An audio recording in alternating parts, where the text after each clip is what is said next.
Hello guys, thanks for watching my video. Another episode on common errors. This question is very important and you will find this question in every competitive exam, as I repeatedly say. So practice and practice. Let's start now.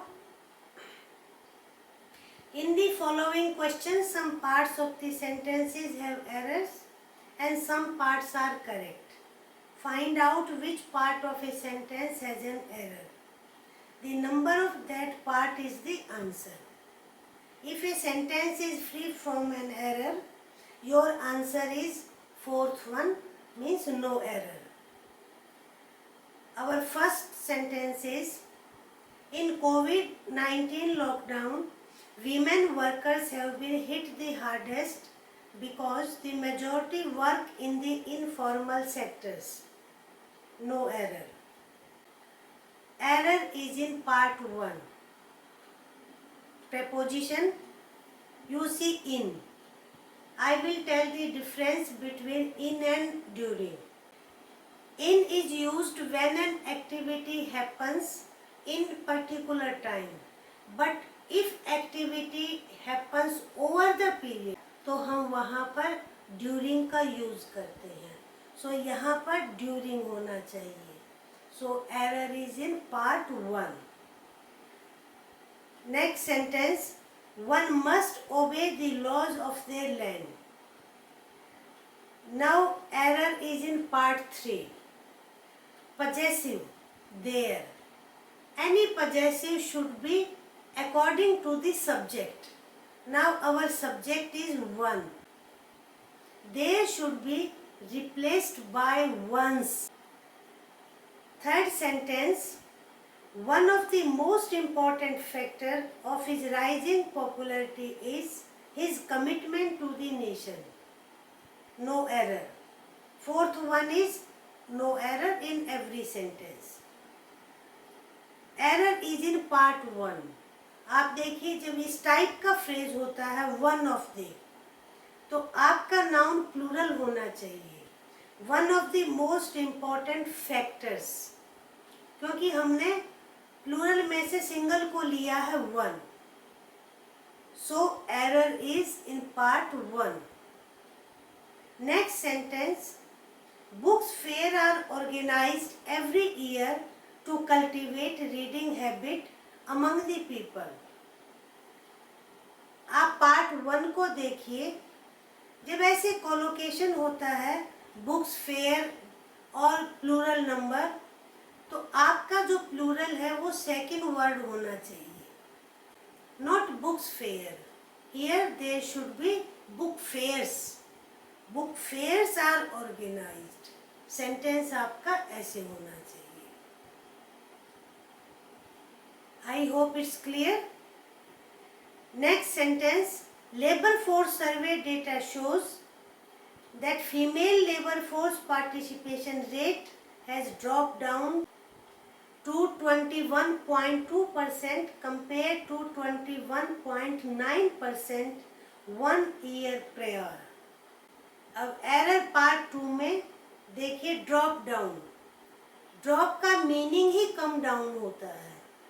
तो या तो हम phrase को use करें come down, और अगर drop word use किया हुआ है तो डाउन आपका सुपरफ्लुअस वर्ड हो जाता है, यानी डाउन यूज करने की ज़रूरत नहीं है.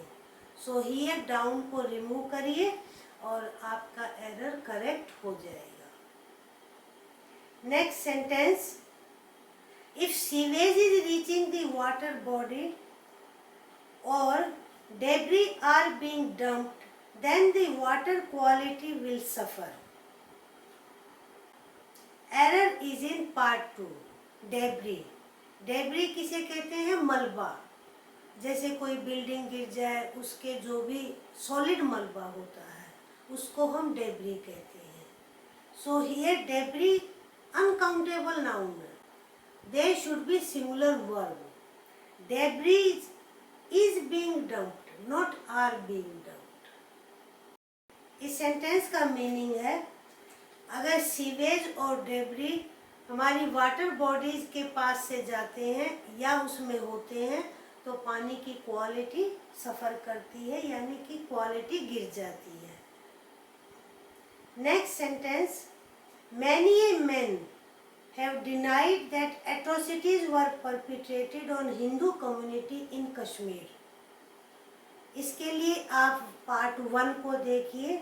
Many a man, here man is plural, they should be singular. Next sentence, I have entered the classroom as soon as the teacher began the lesson. This sentence is in 2 clauses. I have entered the classroom, 1 clause. As soon as the teacher began the lesson, 2nd clause. Now you see second clause is in past tense. So our first clause should also be past tense. I entered the classroom. यहाँ पर ये होना चाहिए, present perfect tense नहीं, past indefinite ही होना चाहिए। Next sentence, sudoku was first design in 1970s by a architect and freelance puzzle constructor. Error is in part 2, here an architect, very simple one. Next one, for the last 2 years he works hard to achieve his goal. Error is in part 2, for the last 2 years. It means ये sentence present perfect tense का है या perfect continuous tense का, क्योंकि ऐसा जो time factor है वो इन 2 टेंसेस में ही for का यूज होता है। So for the last 2 years he has been working hard. आपका सेंटेंस ये होना चाहिए। Next, can you give me accurate date of horrific incident that compelled them to leave their land. Here part 2 देखिए, accurate date नहीं होते हैं, exact date. So accurate should be replaced by exact. The climbers could not hardly complete their expedition. This sentence has error in part 2, could not hardly complete. Could not already negative is there and hardly ये superfluous word है तो hardly should be removed. अगर हम ये use करते हैं could not complete their expedition, sense is complete one. Next sentence, though the police tried all sorts of methods to elicit information from the criminal, he remained silent. इसमें भी आप part 2 में देखिए, to elicit, illicit का meaning ये नहीं होता है। यहाँ पर क्या होना चाहिए, ऐसा वर्ड कि जानकारी ले सके। इलिसिट तो इलीगल का सिनोनिम है, so word should be elicit, ELICIT, elicit should be there. इसको आप रिप्लेस करिए। Next one, would you give me a postal address of Indian embassy in London. अब आप देखिए पार्ट 2 को, a postal address, a postal address नहीं होगा यहाँ, दी पोस्टल एड्रेस, क्योंकि ए पोस्टल एड्रेस का मीनिंग तो कई पोस्टल एड्रेस होंगे वहाँ पर यूज होता है। Here the postal address. And our last sentence is, the reason for my declining your invitation was due to prior engagement. Error is in part 3, देखिए due to का meaning जहाँ reason बताया जाता है, मैं स्कूल नहीं जा सकी, ऑफिस नहीं जा सके, ड्यू टू, इस वजह से।